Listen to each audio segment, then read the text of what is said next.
Hi friends, praise the Lord. இந்த புதிய நாளை காண செய்த கர்த்தருக்கு கோடான கோடி ஸ்தோத்திரம். வாசிக்கலாமா ஃப்ரெண்ட்ஸ்? நீதிமொழிகள் 7ஆம் அதிகாரம். என் மகனே, நீ என் வார்த்தைகளை காத்து என் கட்டளைகளை உன்னிடத்தில் பத்திரப்படுத்து. என் கட்டளைகளையும் என் போதகத்தையும் உன் கண்மணியைப் போல் காத்துக்கொள், அப்பொழுது பிழைப்பாய். அவைகளை உன் விரல்களில் கட்டி அவைகளை உன் இருதய பலகையிலே எழுதிக்கொள்.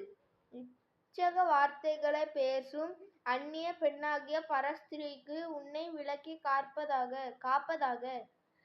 ஞானத்தை நோக்கி நீ என் சகோதரி என்றும் புத்தியை பார்த்து நீ என் இனத்தாள் என்றும் சொல்வாயாக.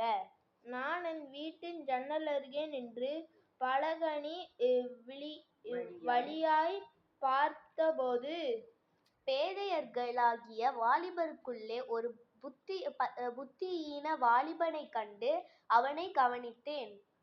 அவன் மாலை மயங்கும் அஸ்தமன நேரத்திலும் இரவின் இருண்ட அந்தகாரத்திலும் அவள் இருக்கும் சந்துக்கடுத்த தெருவில் சென்று அவள் வீட்டு வழியாய் நடந்து போனான். அப்பொழுது இதோ வேசியின் ஆடையாபரணமறிந்த தந்திரமுள்ள ஒரு ஸ்திரீ அவனுக்கு எதிர்பட்டாள். அவள் வாயாடியும் அடங்காதவளுமானவள். அவள் கால்கள் வீட்டிலே தரிக்கிறதில்லை. சில வேளை வெளியில் இருப்பாள், சில வேளை வீதியிலும் இருப்பாள், சந்துகள் தோறும் பதிவிருப்பாள். அவள் அவனை பிடித்து முத்தம் செய்து முகம் நாணாமல் அவனை பார்த்து, சமாதான பலிகள் என்மேல் சுமந்திருந்து இன்றைக்குத்தான் என் பொருத்தனைகளை நிறைவேற்றினேன். ஆதலால் நான் உன்னை சந்திக்க புறப்பட்டு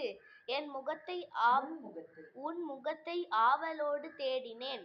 இப்பொழுது உன்னை கண்டுபிடித்தேன். என் மஞ்சத்தை இரத்தின கம்பளங்களாலும் எகிப்து தேசத்து விசித்திரமான மெல்லிய வஸ்திரங்களாலும் சிங்காரித்தேன். என் படுக்கையை வெள்ளை போலத்தாலும் சந்தனத்தாலும் லவங்கப்பட்டையாலும் வாசனை கட்டினேன். வா, விடியற் காலம் வரைக்கும் சந்தோகமாயிருப்போம், இன்பங்களினால் பூரிப்போம். புருஷன் வீட்டிலே இல்லை, தூர பிரயாணம் போனான். பணப்பையை தன் கையிலே கொண்டு போனான். குறிகாப்பட்ட நாளிலே வீட்டுக்கு வருவான் என்று சொல்லி தன் மிகுதியான இனிய சொற்களால் அவனை வசப்படுத்தி தன் உதடுகளின் மதுர வாக்கினால் அவனை இணங்க பண்ணினாள். உடனே அவன் அவள் பின்னே சென்றான். ஒரு மாடு அடிக்கப்பட்டு செல்வது போலும், ஒரு மூடன் விலங்கிடப்பட்டு தண்டனைக்கு போவது போலும், ஒரு குருவி தன் பிராணனை வாங்கும் கண்ணியை அறியாமல் அதில் விழ தீவிரிக்கிறது போலும் அவளுக்கு பின்னே போனான். அம்பு அவன் ஈரலை பிளந்தது. ஆதலால் பிள்ளைகளே, எனக்கு செவி கொடுங்கள், என் வாயின் வார்த்தைகளை கவனியுங்கள். உன் இருதயம் அவள் வழியிலே சாய வேண்டாம், அவள் பாதையிலே மயங்கி திரியாதே.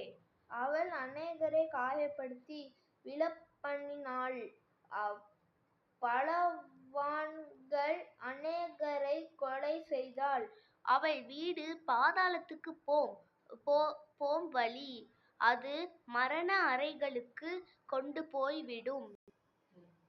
ஜெபிக்கலாமா ஃப்ரெண்ட்ஸ்? எங்களை நேசிக்கிற எங்களின் அன்பின் பரலோக பிதாவே, உம்மை நன்றியோடு துதிக்கிறேன், சோத்தரிக்கிறேன். ஆண்டவரே ஏசப்பா, எங்க அனைவரையும் உம்முடைய பாதத்தில் அர்ப்பணிக்கிறோம். நீங்களே பொறுப்பெடுத்து பாதுகாத்து கொள்ளுங்க. மீட்பர் இயேசுவின் மூலம் ஜெபிக்கிறோம் அன்பு பிதாவே, ஆமென். Bye friends, thanks for watching. God be with you.